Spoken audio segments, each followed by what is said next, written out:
APN news सत्य आणि सकारात्मक। One hand for voiceless group या संस्थेचे संस्थापक प्रसिद्ध व्यावसायिक शैलेश माने हे अविरतपणे श्वान सेवा करीत आहेत।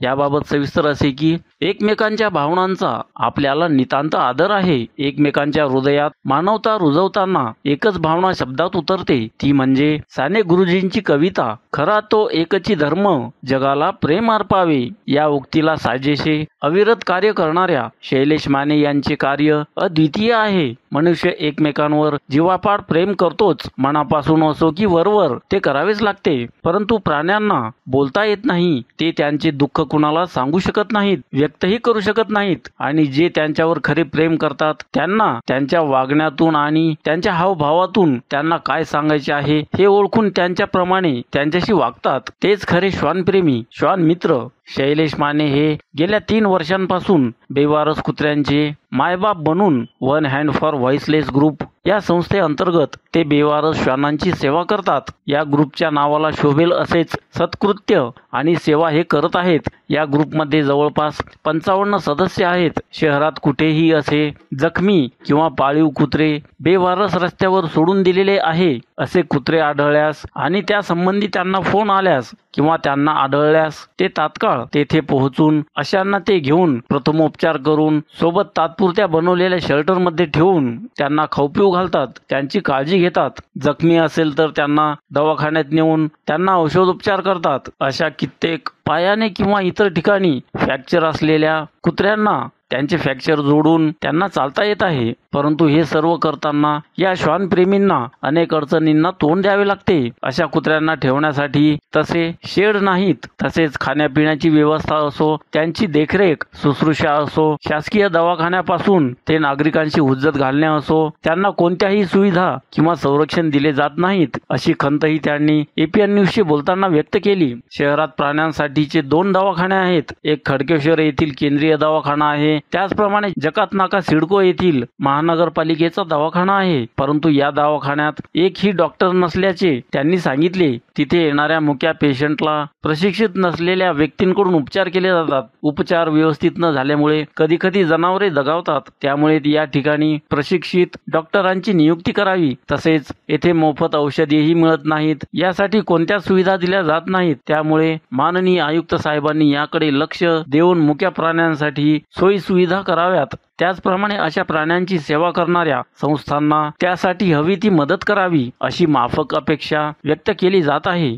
APN न्यूज साठी अर्जुन पवार, छत्रपती संभाजीनगर। याचं नाव आम्ही ज्युनियर ठेवलंय। हा डॉग 1 महिन्याचा होता, त्यावेळेला याचे 3 पाय निकामी झाले होते, कदाचित गाडी गेलेली होती। याला कोणीतरी बॉक्समध्ये घालून खडकेश्वराच्या हॉस्पिटलला सोडलं होतं। खडकेश्वराचे डॉक्टर पवार सरांचा फोन आला की ह्या डॉगला कुठे ठेवता येईल का, पिल्लाला आमच्याकडे ठेवण्याची सोय नाही। त्याच्याकरता आम्ही याला त्यावेळेला घेऊन आलो होतो आणि त्याच्यानंतर आम्ही याला फ्रॅक्चर टाकलं, त्याची काळजी जी आम्हाला शक्य ती घेतली। आज तो त्याच्या 4 पायावरती चालतो, नाही तर पळतोय। हा पपी आहे। हा पैठण रोडला एका ठिकाणी आम्हाला सापडला, रात्रभर एका दगडाखाली दबलेला होता। कोणीतरी दगड टाकला होता याच्या अंगावरती याला मारण्याच्या हेतूने, त्याच्यामुळे याचा पाय तुटला होता दगडाखाली। त्याला रात्री आम्ही काढून आणला होता। याला जवळजवळ झाले आमच्याकडे 3 महिने। आता याला आम्ही याच्या पायावरती पुन्हा उभा केलाय। याचं नाव बॉबी आहे। हा तापडिया नगरचा डॉग आहे। याला आणून आम्हाला 5 महिने झाले। झोपलेला असताना याच्या पायावरनं गाडी गेली आणि याचे 2 पाय निकामी झाले होते, त्याच्यामुळे मग आम्ही याला उचलून आणलं, इथं आमच्या शेल्टरला याची काळजी घेतली। सर्व डॉक्टरांचं म्हणणं होतं की याचा पाय कट करावा लागेल, पण आम्ही तो कट न करता 2 पाय गेले होते त्याचे। हा पाय तुटला होता आणि मागचा उजवा पाय तुटला होता, तर त्याला आम्ही फ्रॅक्चर करून वगैरे सगळं करून आता त्याला त्याच्या पायावरती उभा केला। हा लॅब्राडॉर जातीचा कुत्रा आहे। त्याला आम्ही परवा दिवशी म्हणजे 22 तारखेला मला कॉल आला की गोल्डन सिटी हॉस्पिटलच्या मागे एक लॅब्राडॉरचा कुत्रा कोणीतरी सोडलेला आहे, तर त्याला घेऊन जाता येईल का। तर मी त्याला आणण्यासाठी गेलो असता माझ्या लक्षात आलं की या कुत्र्याला चालताच येत नाहीये। त्याच्यानंतर मी तिथल्या लोकांना विचारपूस केली की नक्की काय झालं याला, तर ते म्हणे की कुणीतरी सोडून गेलं, सकाळपासून व्यवस्थित खेळत होता, पण दुपारी त्याला गाडीने उडवलं. आता हा कुत्रा ऍक्च्युली वेदांतनगरचा आहे. वेदांतनगरला प्रशांत गिरकर म्हणून आहेत, त्यांचा हा कुत्रा आहे 1 वर्षाचा. प्रशांत गिरकर साहेबांचा 1 आठवड्यापूर्वी लायसन काढलंय महानगरपालिकेचं या कुत्र्याचं. गिरकर साहेबांनी बाजूचा व्यक्ती त्यांना बोलतो म्हणून या कुत्र्याला रस्त्यात सोडून दिलं आणि निघून गेले. रस्त्यात सोडल्या कारणाने काय झालं की या कुत्र्याला गाडीने उडवलं आणि गाडीने उडवल्यामुळं याचा मनका, आपण ज्याला म्हणतो मनका, मोडला. याचं काल आम्ही एक्सरे वगैरे केलं. डॉक्टरांनी सांगितलं आता हा आयुष्यात कधी चालू शकणार नाही. म्हणजे याचं आयुष्य थोडक्यात बर्बादच झालं. हे रिपेअर होणारा आजार नाहीये. तर माझं म्हणणं एवढंच आहे की जर का आपल्याला पाहता येत नसेल तर आपण पाहू नये, पण असं निदान रस्त्यात सोडू तरी नाही. आता या लेकराची आम्ही होईल तेवढी काळजी घेतोय. आज त्यांना आम्ही ज्या वेळेला समोरच्या मालकाला फोन करून सांगितलं की आम्ही तुमच्यावरती केस करू, त्यावेळेला ते आले की नाही आम्ही घेऊन जातो याला, आणि ते आले तर मग आम्ही काही त्यांना दिलं नाही, कारण का आम्हाला माहित होतं की जो माणूस व्यवस्थित असताना सोडू शकतो तो आता पॅरलाइज झालेल्या डॉगला काय सांभाळणार आहे. म्हणून आम्ही त्या डॉगला दिलं नाही आणि आता आमच्या त्यांनी होईल तेवढं आम्ही आमच्या शेल्टरला याची काळजी घेऊ. तुमचं नाव सर? माझं नाव शैलेश मुकुंदराव माने. मी राहायला देवळाईला आहे. माझं नक्षत्रवाडी पैठण रोडला हॉटेल आहे, हॉटेल मातोश्री व्हेज नॉनव्हेजच्या नावाने. तर इथे मी माझ्या हॉटेलचा परिसर पण मोठा आहे आणि त्याच्यामुळं मग मी इथे डॉग्सची वगैरे जी काही असेल त्यांना ठेवण्याच्यासाठी एक शेल्टर वगैरे केलेलं आहे. तिथे डॉग्सला ठेवतो. त्याच्यानंतर माझ्याबरोबर जी इथं माझ्या हॉटेलला मुलं कामं करतात ते सुद्धा या डॉग्सची काळजी घेतात, परत मला या कार्यामध्ये मदत करतात. आमच्या ग्रुप विषयी सांगायचं तर आमचा ग्रुप हा 1 हँड फॉर व्हॉइसलेस या नावाने चालवतो आम्ही.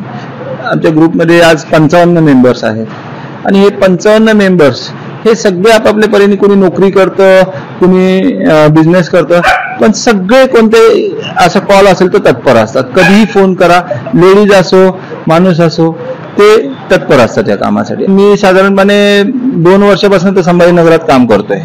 रजिस्ट्रेशनसाठी आपण दिलेलं आहे आणि रजिस्ट्रेशन आपण AWBIचं म्हणजे animal welfare board of India या रजिस्ट्रेशनसाठी आपण अप्लाय केलेला आहे. तर त्याच्या रजिस्ट्रेशनला थोडा टाइम लागतो. तर ती प्रोसेस आपली चालू आहे. संभाजीनगरात 2 वर्षापासून तुम्ही करताय, आतापर्यंत किती डॉगींना तुम्ही केलं? ऍक्च्युली कसं आहे की डॉगीजची गिनती करणं आमच्यासाठी चुकीची गोष्ट आहे, कारण का आम्ही कोणतीही गोष्ट ऍडव्हर्टाईजसाठी कधीच केली नाही किंवा आम्हाला त्याच्यातनं कोणता बेनिफिट पाहिजे होता म्हणून आम्ही कधीच केलं नाही. डॉगीची गिनती कोण ठेवतं की ज्यांना काही त्यांच्या बाबतीतनं काही पैसे कमवायचे, काही लोकांना दाखवायची की आम्ही एवढ्या कुत्र्यांना वाचवलं तेवढ्या कुत्र्या, ते लोक गिनती ठेवतात. आम्ही गिनती ठेवत नाही. आम्हाला दिवसभरातनं 4 जरी आले तरी आम्ही कॉल हँडल करतो. रात्री 12 वाजता आले तरी कॉल हँडल करतो. तरी माझा अंदाज असा आहे की 500च्या वर डॉग्सला तर आम्ही नक्की वाचवलेलं आहे. नेमकं तुम्ही काय करता कॉल आल्यावर?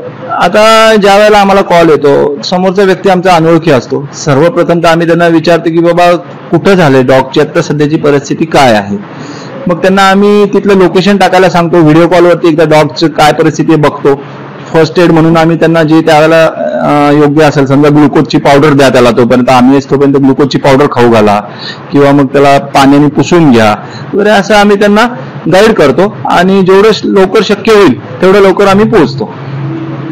फ्रॅक्चर वगैरे असला, आता ज्या वेळेला फ्रॅक्चर वगैरे असतो त्यावेळेला आम्ही डॉक्टरांच्याकडे घेऊन जातो आणि मग डॉक्टर त्याला फ्रॅक्चर टाकतात. आता आमच्याकडं आमच्या ग्रुपचे जे डॉक्टर्स आहेत, एक डॉक्टर सचिन जाधव सर आहेत, जे की म्हणजे एकही रुपया घेत नाही रस्त्यावरच्या कुत्र्यांचा इलाज करण्याकरता. तसेच डॉक्टर कादरी सर पण आहेत, ते सुद्धा रिटायर्ड आहेत, गव्हर्नमेंट सर्व्हिसमधून रिटायर झालेले आहेत. तर ते सुद्धा रस्त्यावरच्या कुत्र्यांसाठी एकही रुपया घेत नाहीत आमच्याकडून. औरंगाबादमध्ये किती दवाखाने आहेत? औरंगाबादमध्ये 2 दवाखाने आहेत. त्याच्यातला एक जो खडकेश्वराचा आहे हा गव्हर्नमेंटचा दवाखाना आहे, हा महानगरपालिकेचा नाहीये. पण तिथे सुद्धा काय आहे ना की तिथे सगळ्या प्रकारच्या सोयी सुविधा असून तिथे पाहिजे तसा इलाज होत नाही. पण ती लोक निदान बोलणं व्यवस्थित आहे त्यांचं. तिथं 5-5, 7-7 DVSC डॉक्टर आहेत, जेवढ्याची गरज पण नाही. आणि आज त्याच्या कम्पॅरेबल बघितलं तर महानगरपालिकेच्या सेंट्रल नाक्याच्या इथं पशु चिकित्सालय आहे, तिथं एकही डॉक्टर नाहीये. म्हणजे लिटरली सांगायचं झालं तर एखादा ज्या वेळेला माणूस तिथं जातो, एखादा पेशंट घेऊन, एखादं मांजर घेऊन जात असेल, कुत्रं घेऊन जात असेल, शेळी घेऊन जात असेल, तर मजूर म्हणून नियुक्ती असलेला किंवा ड्रेसर म्हणून नियुक्ती असलेला किंवा साफसफाई कर्मचारी म्हणून नियुक्ती असलेला माणूस त्या जनावरांना इलाज करतात. आता त्यांच्याकडं त्यांच्या नियुक्त्या जर का बघितल्या तर अशा त्यांच्या नियुक्त्या आहेत आणि ते आज इलाज करतात. मग या इलाजादरम्यान काय होतं की कधी कधी इलाज चुकतात, कारण यांना माहीतच नसते, यांनी कोणताही डिप्लोमा घेतलेला नाही किंवा कोणत्याही प्रकारचं यांच्याकडे काही डिग्री नाही. आणि तिथं डिग्रीचा एक डिप्लोमा होल्डरची आता मध्यंतरी एक भरती झालेली आहे, पण त्यांना सुद्धा काहीच माहीत नाहीये इलाजातला. त्यांनी सुद्धा जस्ट फ्रेश डिप्लोमा केलाय आणि इथं नोकरीला लागले परीक्षा देऊन. आता तिथं असं होतं की बरेचशा डॉगची यांच्या हलगर्जीपणामुळं जीव जातात, बऱ्याचशा जनावरांचे. मग पर्याय काय होतं की समोरचे समजा आता मटनची वगैरे दुकानं आहेत, तर मग आता एखादी शेळी समजा तिथं दगावली उपचारादरम्यान, तर मग समोरच्या खाटकाला बोलून त्याला दिली जाते ती शेळी. मग हे जे काय आहे तर हे कशामुळे होते की तिथं डॉक्टर नसल्यामुळं. आता तुम्ही म्हणता की डॉक्टर एकही म्हणजे नाहीच आहे, कर्मचारी काम करतात, तर महानगरपालिकेचे आयुक्त यांच्याकडून तुम्हाला काय अपेक्षा आहे, किंवा तुमची संस्था जी किंवा तुमची मित्र तुमचं आमचा जो ग्रुप काम करतो ग्रुप आहे, तर त्याच्यासाठी आयुक्तांनी काय केलं पाहिजे, शासन स्तरावर काय भूमिका घेतली पाहिजे? आता आमच्या ग्रुप सारखे संभाजीनगर शहरात कमीत कमी 5-25 ग्रुप आहेत की जे म्हणजे मुख्य जनावरांसाठी सेवा करतात. आता सगळ्यांचा प्रश्न हाच पडतो की प्रत्येकाच्याकडे शेल्टर नाहीये किंवा प्रत्येक जण इलाज करायला ठेवू शकत नाही. आता काय होतं की अशा वेळेला महानगरपालिकेच्या सगळ्या गोष्टी उपलब्ध असतात, सेंट्रल नाक्याला पिंजरे आहेत, सगळं आहे, पण तिथे डॉक्टर नाही. आता आपले जे आयुक्त आहेत माननीय जी श्रीकांत साहेब, त्यांचं काम मी बघितलेलं आहे आणि खरंच त्यांच्या कामाचा मी फॅन आहे, कारण का त्यांचे डिसिजन टेकिंग पॉवर्स, त्यांची डिसिजन घ्यायची पद्धत ही मी आजपर्यंत कोणत्या आयुक्ताच्यात बघितली नाही. त्यांच्याकडे गेल्यानंतर ते सगळं व्यवस्थित ऐकून घेतात आणि लगेच डिसिजन देतात त्याच्यावरती, आणि त्याच्यावरती लगेच ते ऍक्शन घेतात. या गोष्टीचा मी खरंच त्यांचा फॅन आहे. पण झालंय असं की कदाचित आयुक्त साहेबांपर्यंत सेंट्रल नाक्याच्या इस्पितळाचे प्रश्न पोहोचत नाहीयेत किंवा लोक त्यांच्यापर्यंत पोहोचत नाही. होतंय असं की त्यांच्यापर्यंत पोहोचायला गेलं तर सगळ्यात पहिल्यांदा खाली सांगावं लागतं कशासाठी आलोय, आणि मग खालनं डिसिजन होतो की आयुक्त साहेबांना भेटून द्यायचं का नाही. तर म्हणण्याचा उद्देश हाच आहे की बाबा आयुक्त साहेबांच्या जर का कानावरती गेला असता आजपर्यंत सेंट्रल नाक्याला एकही डॉक्टर नाही, तर मला नाही वाटत की आयुक्त साहेबांनी डॉक्टर तिथे भरती केली नसती. कारण का आता जर का ते LSS म्हणजे डिप्लोमा होल्डरची जर का भरती काढू शकतात तर ऑब्व्हियसली ते डॉक्टर तर भरती करूच शकतात ना. पण मला एवढी गॅरंटी आहे की आयुक्त साहेबांच्या पर्यंत ही गोष्ट गेलेलीच नाही की इथे एकही डॉक्टर नाही. हे सगळं खालच्या खालीच गौड बंगाल चालू आहे. तुम्हाला काय किती डॉक्टर आपण करायला पाहिजे? निदान जर का महानगरपालिकेचं हॉस्पिटल जर का म्हणलं तर कमीत कमी 2 डॉक्टर तरी पाहिजेत. भले ते शिफ्ट वाईज करून देत, काही प्रॉब्लेम नाही, पण 2 तरी डॉक्टर तिथं पाहिजेत, कारण का तिथं गेल्यानंतर डॉक्टरच नाहीये. समजा या दरम्यान एखादी कुत्रा दगावला तर त्याची विल्हेवाट कशी लावल्या जाते किंवा काय तुमचा अनुभव कशी लावली पाहिजे? आता ऍक्च्युली तसं बघायला गेलं तर कुत्र्याचं वय हे 10 ते 12 वर्ष, खूप चांगल्या पद्धतीने जर का पाळलं तर 15 वर्ष. आता काय होतं की ज्या वेळेला एखादा कुत्रा मरण पावतो किंवा एखादं कोणतेही जनावर मरण पावतं, तर आता सध्या कसं होतं की कुठं ओपन जागा दिसली तर तिथं गड्डा करायचा आणि तिथं त्यांना पुरायचं. हे कोण करू शकतं की ज्याचा पाळीव कुत्रा आहे. आता समजा रस्त्यावरचा जर का एखादा कुत्रा मेलेला आहे किंवा महानगरपालिकेच्या हॉस्पिटलमध्ये एखादा कुत्रा मेलेला आहे, तर हे काय करतात की नारेगाव म्हणा किंवा जिथं कचरा डेपो आहे तिथं कचरा दाबण्याकरता दररोजचा गड्डा केला जातो JCBने. तर हे काय करतात की हे कुत्र्यांचे जे शव असतात, बॉडी असतात, हे पहिल्यांदा त्या खड्ड्यात टाकतात, त्याच्यावरती कचरा टाकतात आणि तो खड्डा बुजून टाकतात. तर म्हणण्याचा उद्देश हा आहे की महानगरपालिकेला ऍक्च्युली प्रत्येक सिटीमध्ये विद्युत दाहिनीसाठी गव्हर्नमेंटच्याकडून एक फंड अलॉट असतो की विद्युत दाहिनी तुम्ही करू शकता जनावरांसाठी. तर आपल्याही महानगरपालिकेला कदाचित हा फंड मिळू शकतो किंवा मिळालाही असेल. तर मध्यंतरी पेपरला मी वाचलं होतं की असं विद्युत दाहिनी करणार आहे आपली महानगरपालिका. तर त्याचं अजूनपर्यंत काम कुठपर्यंत आलं किंवा काय पुढे सरकलंय का नाही अजून मला कन्फर्म नाहीये. पण लवकरात लवकर जर का काम हाती घेतलं असेल तर लवकरात लवकर संपवावं ते काम. कारण का रस्त्यावरचा असो पाळीव असो ते कुत्रे किंवा कोणतेही जनावर जर का मेलं तर त्याला निदान मेल्यानंतर तरी सन्मानपूर्वक त्याचा अंत्यसंस्कार झाला पाहिजे. कचऱ्याखाली दाबणं हा अंत्यसंस्कार नाही म्हणता येणार.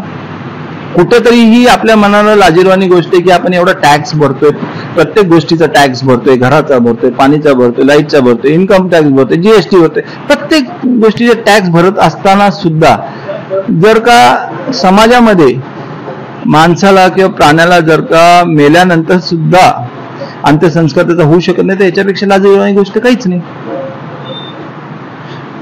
तर माझी फक्त आयुक्तांना एवढीच विनंती आहे की तुमचं काम चांगलं आहे पण तुमच्या बरोबर जी काम करणारी लोक आहेत किंवा तुमच्या आदेशानुसार जी काम करणारी लोक आहेत ते काही गोष्टी तुमच्यापर्यंत पोहोचवत नाही. तर तुम्ही निदान मी आता ज्या गोष्टी तुमच्यापर्यंत मांडलेल्या आहेत तर निदान आता APN वाहिनीद्वारे मी तुमच्यापर्यंत मांडलेल्या आहेत तर ह्याच्यामधल्या सगळ्या तर मान्य होऊ शकत नाही ह्याची मलाही जाणीव आहे.